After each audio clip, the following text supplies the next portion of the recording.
Hey everyone, welcome back once again to beautiful sunny Ireland. Now we're right in the middle of harvest season and today is all about potatoes.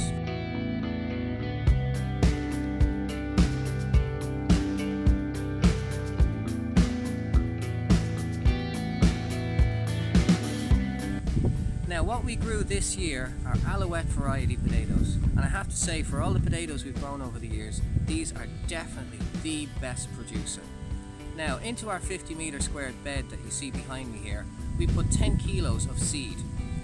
So far, if you can see over my shoulder there, Chloe and Ellie have taken up the first 2 rows and we've got 7 rows in total, so 5 more to go. From those first 2 rows we've had over 30 kilos back of good fresh potato. Well, here's an interesting bit of trivia for you. Everybody's heard about the great Irish famine, the potato famine, where all the blight caused the country to starve. But did you know that's actually not quite true? Yes, there was a potato blight and it did do a lot of damage to the crops, but that's not the reason why the Irish people were starving.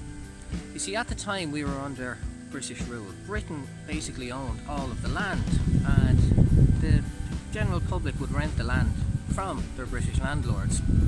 That meant that all crops harvested on that land were property of the British.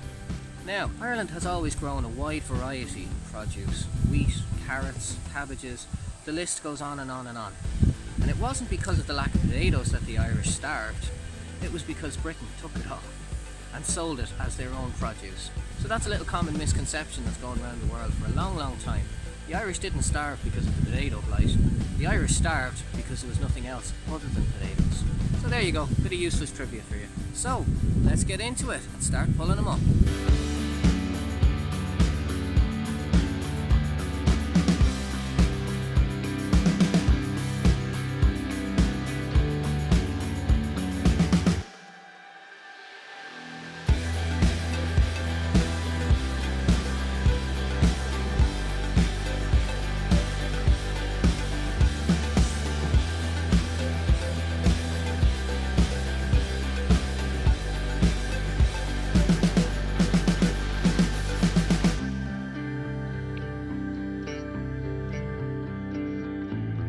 Another tip I want to share with you.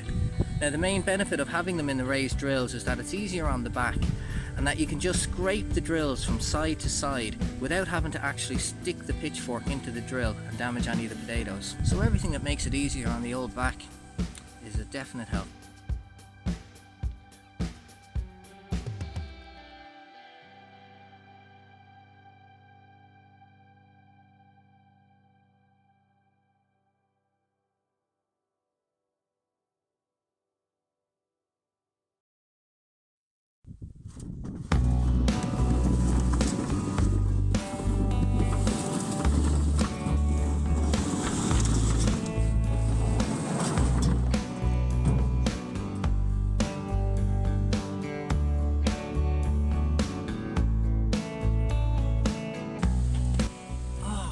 Is the harvest done for the potatoes anyway.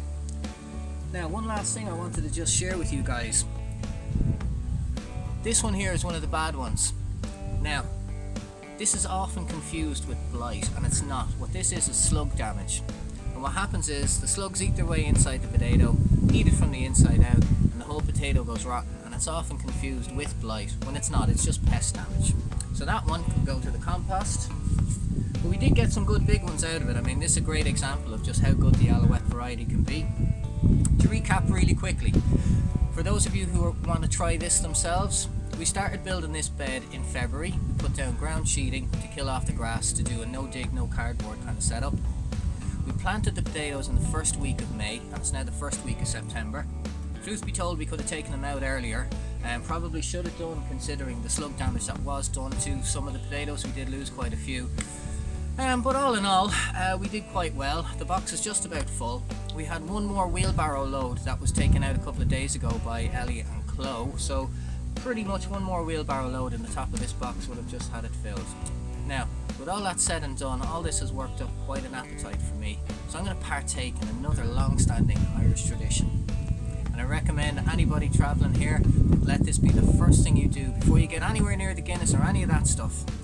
And that is potato crisp sandwich with Kerrygold butter on the bread.